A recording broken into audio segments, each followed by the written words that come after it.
बिस्मिल्लाहिर्रहमानिर्रहीम। नाज़रीन, D news Gilgit Baltistan में आपका मेजबान मौलाना मोहम्मदीन एक बार फिर से आपके खिदमत में हाजिर है। नाज़रीन, आपके इल्म में है कि हम वक्तन फवक्तन गिलगित बल्तिस्तान के मुख्तलिफ जिला के मुख्तलिफ मसाइल को मुख्तलिफ पोलिटिकल फिगर के जरिए आपके सामने लाने की कोशिश करते हैं। आज हमारे साथ स्टूडियो में मौजूद है साबिक पाकिस्तान तहरीक इंसाफ के general secretary Mohammad Tahir advocate साहब। आपका बहुत शुक्रिया कि आपने हमें टाइम दिया। एडवोकेट साहब, आप मुझे ये बताएं कि द्यामर बादशाह डैम द्यामर के अंदर तामीर हो रहा है, जिससे 4500 मेगावाट बिजली फराहम होगी, जो मुल्क पाकिस्तान को भी खुद कफील बनाएगा और मुल्क से दीगर ममालिक को भी बिजली की फराहमी को यकीनी बनाएगा। तो द्यामर बादशाह डैम मुकामी लोगों की बेहतरी के लिए क्या मौसर इकदाम? बिस्मिल्लाहिर्रहमानिर्रहीम। इय्याका नअबुदु व इय्याका नस्तईन। सबसे पहले मौलाना साहब, मैं आपका मशकूर हूं कि आप वक्तन फवक्तन हमें दावत देते हैं इश्यूज को हाईलाइट करने के लिए। मैं समझता हूं कि द्यामर बादशाह डैम जो कि द्यामर में बन रहा है और अभी तक वापडा हुक्काम ने द्यामर की बेहतरी के लिए मौसर इकदाम नहीं उठाए हैं, और इसके मिसाल आपके सामने है कि जब ये डैम पे काम हो रहा था उस वक्त ये वापडा के जो जिम्मेदारान हैं एक ऐसा पिक्चर पेश कर रहे थे चिलास शहर का कि आप जस्ट इमेजिन किया तो आपको ऐसा लगता था कि मैं पेरिस में बैठा हूं, मैं बरतानिया में बैठा हूं। तो अमली तौर पर किसी एक भी काम पर अमल दरामद नहीं हुआ है। ये कहते थे कि यहाँ पे हम जो एजुकेशन के हवाले से काम करेंगे, हेल्थ के हवाले से काम करेंगे, इंफ्रास्ट्रक्चर को हम डेवलप करेंगे। तो इस हवाले से उन्होंने अमली तौर पर कोई काम नहीं किया है। आप खुद देखें, इस शहर के अंदर आपको वापडा की तरफ से कोई तालीमी इदारा आपको नजर नहीं आएगा, वापडा की तरफ से आपको कोई हॉस्पिटल नजर नहीं आएगा, वापडा की तरफ से आपको कोई इंफ्रास्ट्रक्चर आपको नजर नहीं आएगा। जिस तरह उन्होंने सीबीएम स्किल्स के नाम पे, सीबीएम का मतलब है कॉन्फिडेंस बिल्डिंग मेयर्स, कितना खूबसूरत नाम दिया कि इन स्कीमों के हवाले से वापडा कॉन्फिडेंस बिल्डअप करेगा, लोगों के दिलों में अपने लिए जगह बनाएगा। लेकिन बदकिस्मती से सीबीएम स्कीमों के नाम पे द्यामर के मुख्तलिफ नालाजात में, चंद नालाजात में रोड्स पे तारकोल बिछाया गया था और इस हद तक नाकिस था जिस तरह GBPDD को भी पीछे छोड़ा था। उनका जो तारकोल गाड़ियों के टायरों के साथ उड़ता, हाँ बिल्कुल, इस हद तक नाकिस था।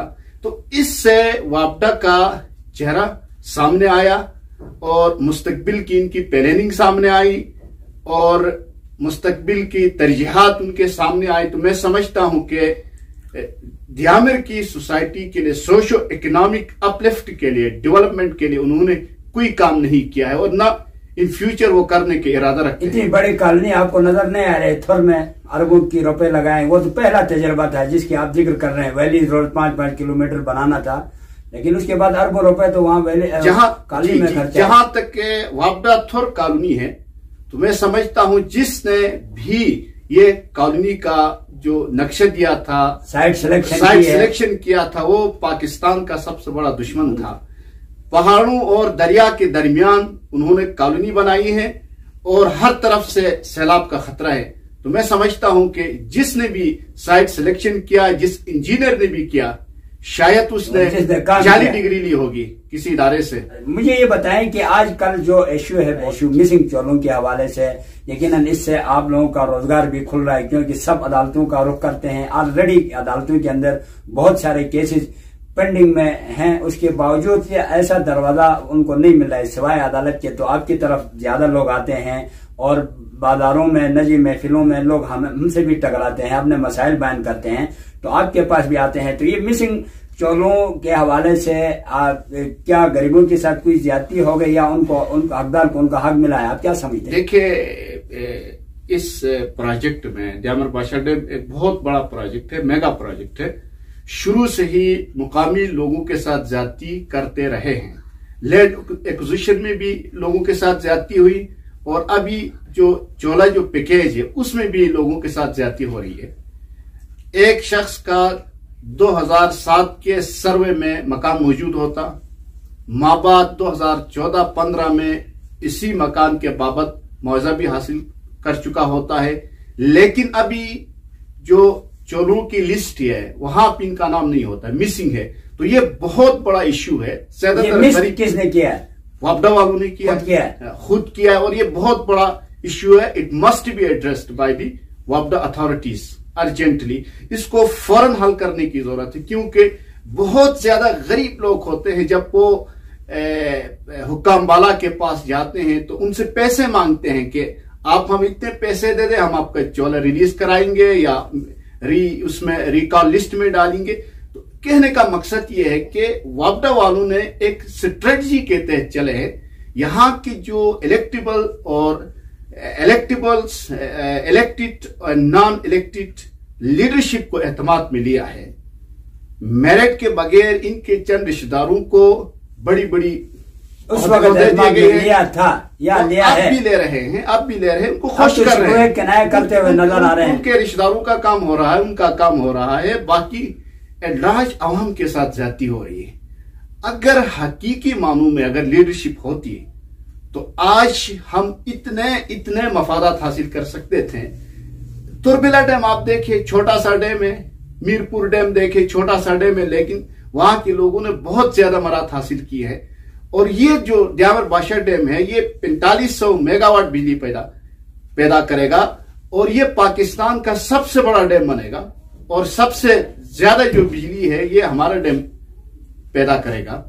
तो मैं समझता हूं कि इन इश्यूज को एड्रेस करने की जरूरत है, इन इश्यूज को हल करने की जरूरत है, और वापडा हुक्काम को संजीदगी के साथ लोगों के मसाइल को हल करने की जरूरत है। माना यहाँ पे लीडरशिप नहीं है, यहाँ के लोग एजुकेटेड नहीं है, इसका मतलब हरगिज ये नहीं है कि आप लोगों को नजरअंदाज करें। आप मुझे ये बताएं कि गुज़िश्ता दिनों स्टार नंबर 420 का बड़ा डंडोरा पीटा गया, जो एक साल पहले लोगों ने टेस्ट इंटरव्यू दिए थे, उसका नतीजा कौम के सामने आ गए। तो इसके बाद अवामी बहुत सख्त रद्दअमल भी सामने आ गए, जिसमें ये कहा गया कि जो चोरों की बद में जो पेमेंट किया था, जमीनों की बद में जो वापडा ने पेमेंट किया था, उसको नौकरियों में फरोख्त करके दोबारा से जमा करती हुई नजर आ रहे हैं, जिनकी जो है ना 11 लाख, 15 लाख, 8 लाख, 9 लाख, इस तरह बहुत सारे ऐसे लोग जो हमारे पास बाकायदा तौर पर आ चुके थे, जिन्होंने पैसे दिए और उनको जो है ना रोजगार मिल गया है। अब वापडा को या तो ताले लगाना पड़ता है। लोगों का ये ख्याल है कि जब जिन्होंने ताले लगाए थे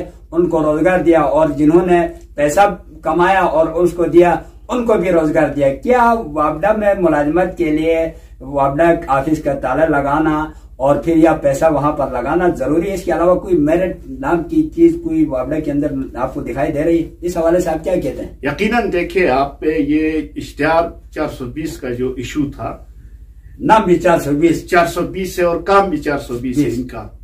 इसमें अगर दियामर ग्रेजुएट अलायंस नहीं बनती, दियामर के एजुकेटेड यूथ स्ट्रगल नहीं करती, सोशल सिविल सोसाइटी साथ नहीं देती, पढ़े लिखे लोग साथ नहीं देते, तो ये इन पोस्टों पे डोन कंट्री से लोगों को भर्ती करते।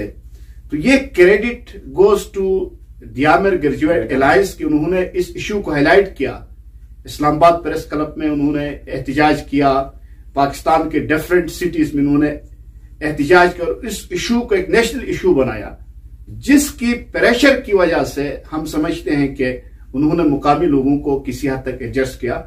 और इसके अंदर भी 16 पे बहुत सारे गैर मुकामी लोग हैं, लेकिन ज्यादातर मैं समझता हूं कि आई थिंक 70% मुकामी लोगों को यहां एडजस्ट किया है। लेकिन वो इस वजह से किया है कि एक एहतजाजी तहरीक चली दियामर ग्रेजुएट अलायंस ने। अगर ये तहरीक न बनती, अगर ये नौजवान स्ट्रगल न करते, तो इनमें से एक को भी वापडा में मुलाजिमत नहीं मिलती। यहाँ पर थोड़ी सी मैं आपकी बात रोकूंगा। बिल्कुल credit goes to graduate alliance, लेकिन ग्रेजुएट अलायंस की जो कोर कमेटी है, जिन्होंने हलफ उठाया था कि हम आखिरी हद तक जाएंगे और हम अपने नौजवानों को ही वहां खपाएंगे, बाहर से आने नहीं देंगे, और हम मुलाजमत के ख्वाहिशमंद नहीं। जितने कोर कमेटी के मेंबरान थे उन सबको एडजस्ट किया गया। तमाम जो ग्रेजुएट अलायंस है उनको मुकम्मल तौर पर खत्म किया। क्या ये तहरीक सिर्फ इस हद तक थी कि अपने जो ग्रेजुएट के मेंबरान है उनको एडजस्ट करें, उसके बाद ये मुकम्मल खत्म? अब क्या बनेगा? तेरा क्या बनेगा? गालियां मारेगा चुन चुन के, इसके बाद क्या बनेगा? ग्रेजुएट अलायंस खत्म हो गई। ये है कि जामिल ग्रेजुएट अलायंस ने इस अपॉइंटमेंट की हद तक उन्होंने तहरीक चलाई थी। अभी हम लोगों ने तहरीक चलानी है, दियामर के लीडरशिप ने तहरीक चलानी है, दियामर के लोगों ने तहरीक चलानी, यूथ ने तहरीक चलानी है। लेकिन बदकिस्मती से बहुत सारे यूथ्स आवाज उठाते भी हैं, फिर दरमियान में जाके आई डोंट नो किन वजहात की बुनियाद पर उसको आगे प्रोसीड नहीं कर पाते। तो हमें अपने जाती मफादात से बालातर होकर, अपने जाती खौल से बालातर होकर लारिश दियामर की तरक्की के लिए, गिलगित बल्तिस्तान की तरक्की के लिए हमने संजीदगी से सोचने की जरूरत है। बहुत बहुत शुक्रिया मोहम्मद ताहिर एडवोकेट साहब। जी नाज़रीन, आप मोहम्मद ताहिर एडवोकेट साहब जो साबिक जनरल सेक्रेटरी पाकिस्तान तहरीक इंसाफ जिला दियामर और नायब सदर लायर फोरम गिलगित बल्तिस्तान थे, जिन्होंने मुख्तसर से वक्त में वापडा की नाकिस कारकर्दगी का जिक्र करते हुए जो मिसिंग चोलों के हवाले से जो गरीब आवाम के ऊपर जो ज्यादतियां हो रही उसकी भी वजाहत की, और साथ साथ जो दियामर बादशाह डैम दियामर के तामीर और तरक्की में किस हद तक वो संजीदा है, इस हवाले से भी तफसील से जिक्र करते हुए कहा है कि दियामर के अंदर वापडा ने तालीम, सेहत और डेवलपमेंट के हवाले से कुछ भी काम नहीं, एक स्कूल उन्होंने नहीं बनाए जो हम दिखा सकें, 10 बेड की कोई डिस्पेंसरी भी उन्होंने नहीं बनाए। और डेवलपमेंट के हवाले से उन्होंने जिक्र करते हुए जो वैलीज रोड है जिनके ऊपर तरकोल के बजाय काला मोबलेट डाला गया था, जो टायर के ऊपर चिपक के जो है ना वो खत्म हो गया और वो 1-1 किलोमीटर बनाए, उसका भी जिक्र किया। और अरबों रुपए जो वापडा कॉलोनी थुर में खर्चाए गए, उसके बाद उसको ये कहते हुए कैंसिल किया कि यहाँ पर स्लाइडिंग है, ये जगह रहने के काबिल नहीं, जबकि वहां पर करोड़ों नहीं अरबों का कौमी खजाने को टेका लगा दिया गया है। और उसके आखिर में ये भी कहा कि हालिया जो स्टार नंबर 420 के जो रिजल्ट आवेदन हो गए, उसके बाद ऐसे ऐसे चेहरे सामने नमोदार हुए जिन्होंने न टेस्ट दिया था न इंटरव्यू दिया था, वो 14-16 में वहां पर एडजस्ट हो गए। जब उसकी तहकीकात किया तो पता चला कि उन्होंने काजाजम का चेहरा जो है ना वापडा वालों को दिखाया, और वापडा वालों ने ये एक मुहिम बाकायदा तौर पर चलाना शुरू कर दिया। जो चोलों के मद में जो पैसे जिन लोगों को दिए उनको दोबारा रिकवर करने का एक तसलसल शुरू करके नौकरियों को फरोख्त करने का एक मुहिम शुरू किया गया। अल्लाह करे कि दियामर के नौजवान नस्ल जो है ना जाग जाएं।